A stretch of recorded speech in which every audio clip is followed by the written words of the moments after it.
President Lopez Obrador has referred to President Biden as the migrant president, and officials share with us that the administration is seen as the marketing arm of the cartels to traffic drugs.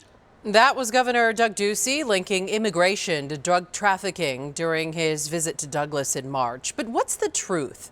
Is there really a connection between the number of immigrants at the border and the amount of drugs coming into the U.S.?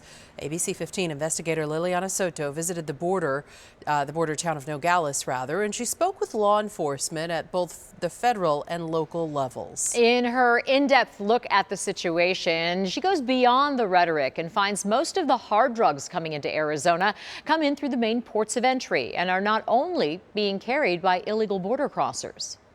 It's been over a year since the border closed to non-essential travel due to the pandemic. Here in Nogales, there's almost no tourism. But when it comes to drugs, they keep flowing. Last year, we seized over 3 million fentanyl pills. This fiscal year that we're into, we're almost triple the amount of fentanyl that we've seized the same period last year. That's Michael Humphreys, port director in Nogales, Arizona. He says the number of U.S. citizens and legal residents doing the dirty work for the drug cartels has increased significantly. Since COVID began, it's pretty much probably 90% U.S. citizens and residents. And because those with tourist visas can't come in because of the current travel restrictions.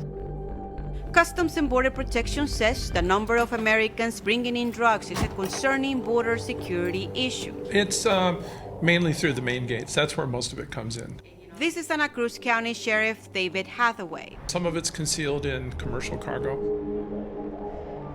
Sometimes there are, body carriers where people are carrying it on their body, sometimes in vehicles. But that is still, the bulk of it comes through the legal ports of entry. So, Border Patrol does catch some at the checkpoints or just while they're patrolling out in the rural areas, but most of it comes through the actual ports of entry.